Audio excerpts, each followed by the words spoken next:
Kubal. So we would like to introduce to you the man behind PXC. Sir, can you introduce yourself? Yes, I'm Ray Aleman. I work together with my partners and the community of Battle Cross Circuit. This is a series made by the Cebu Autocross Passion Club. So Battle Cross Circuit is the race event.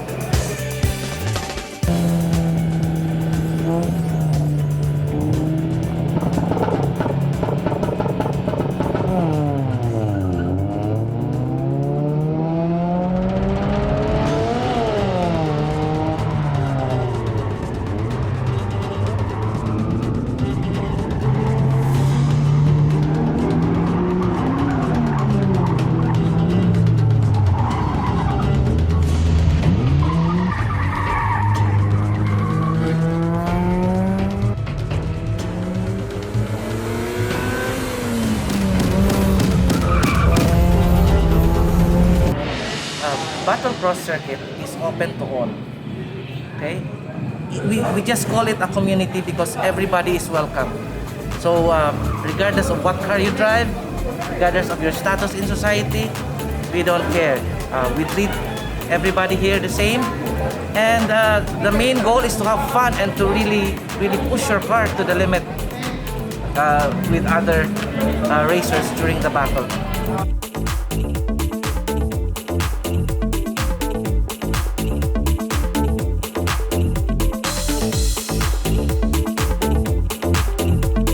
I would like to thank Kartzone for getting people off the streets, and we are just an avenue. We facilitate the event so that everybody can join, and Kartzone has marked down their track fees for only 500 per car, and we don't get anything out of it. PXC doesn't get anything out of it. No, all our prices here are from the donors, from business people, who are even some racers here. So that's the good thing about this, and all of this is nothing without the Kartzone and its management. So thank you very much, Kartzone.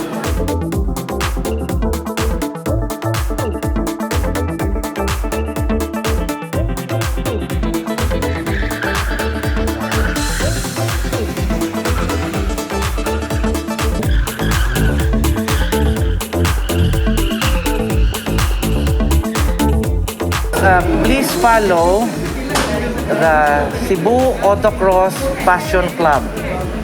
You can also hashtag PXC and you will find our page, Cebu Autocross Passion Club. Okay mga Kubal, we'll just put the link below sa description sa video. And yeah, we'll check it out.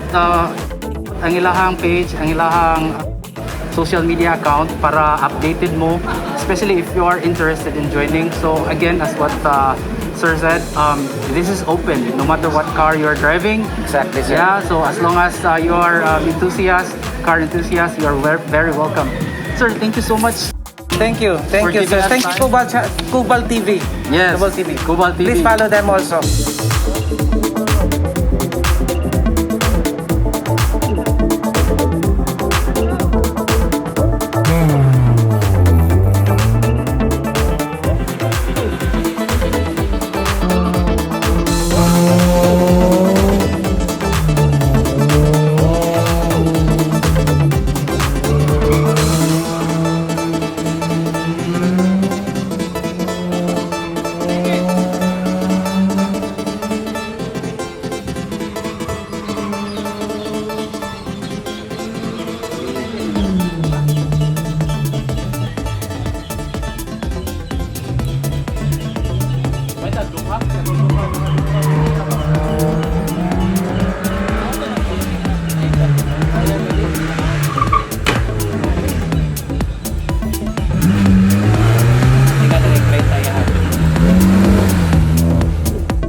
mga Kubal. So we have here our first placer in today's race, and Mr.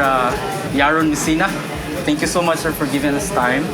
And we just like to know a little bit about you. So, how long have you been joining race events or car race events? I started karting around 6 years old. So I grew up basically in this track, and then I started doing cars around last year. And it stopped during quarantine, and then now after all the COVID, I'm back again. Okay, just how many years into car racing from kart? From kart, I was 6 and then now I'm 18. That's around 12 years. How many years now? Sa car race lang. Around a year. Kita mo sa run ganina niya. Grabe, very clean cut.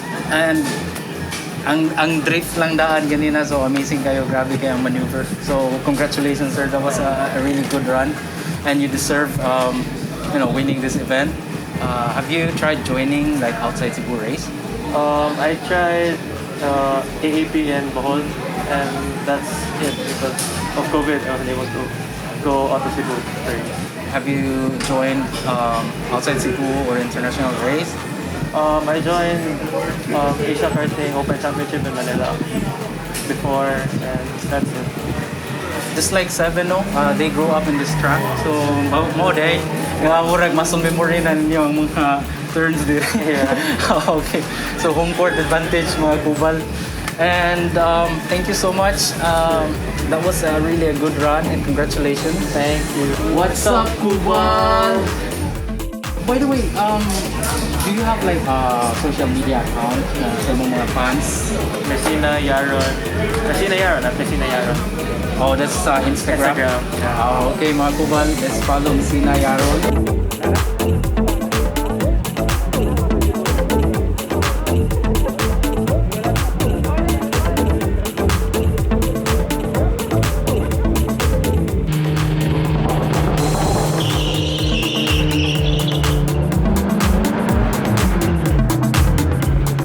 What's up, mga Kubal? So we have here the third placer for today's race, Seven Aluman.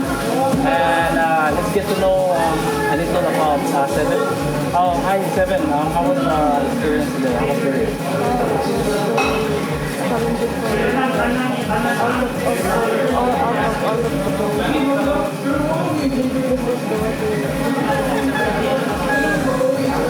Oh, bitaw. So the road was very slippery earlier, no?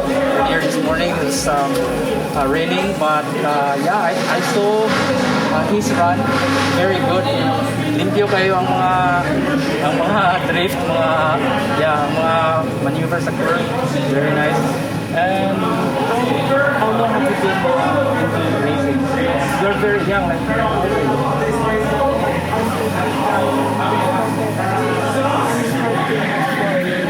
oh, so he started at 4, so it's like your home court already. So right now you are 13. Okay, so can you tell us like your car racing experience? Like, have you tried joining like outside Cebu race?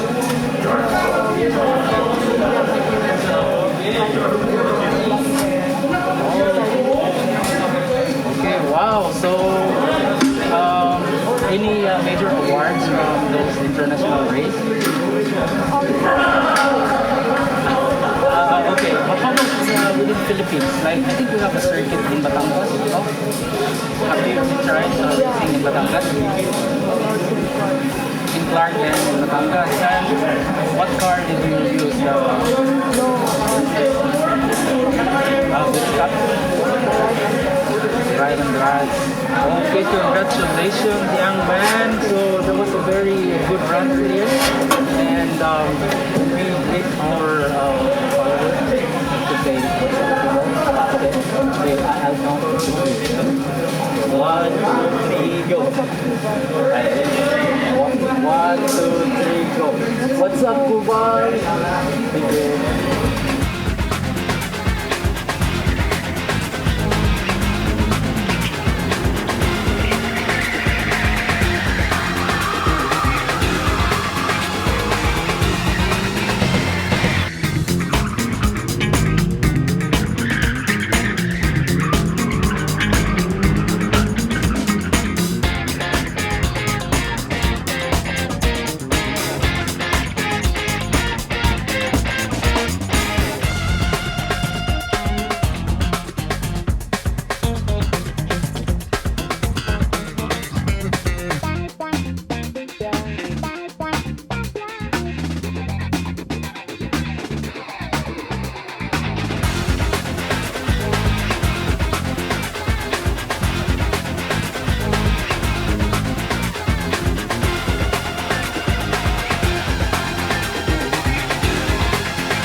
Okay, what's up mga Kubal? Welcome back. We have here Mark, and he was one of the car racers earlier, and naka-experience ko ganito sa circuit with Mark. Unfortunately, we lost the footage.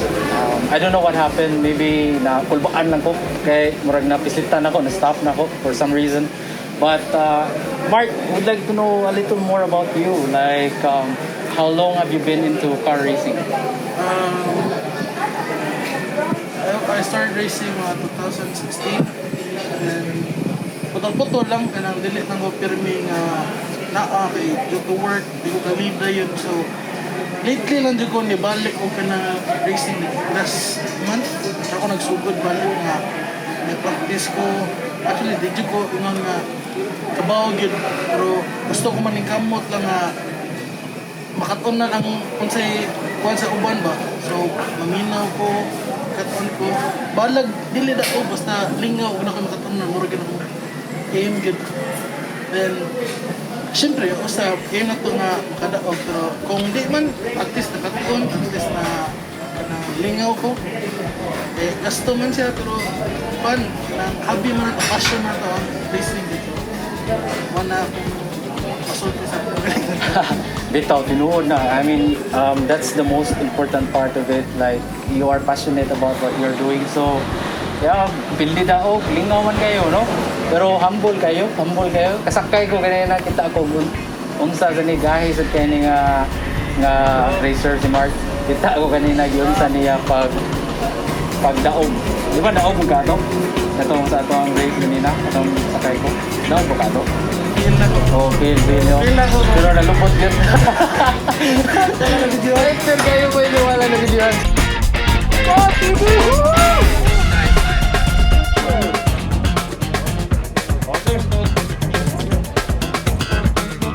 Okay, and once again, thank you BXC and to all car racers. Drive safe always. And for more videos, please follow, like, and subscribe Kubal TV show. And we have more upcoming videos about Cebuano lifestyle and Cebuano stories. So check it out mga Kubal. Thank you very much. See you next time. Keep safe.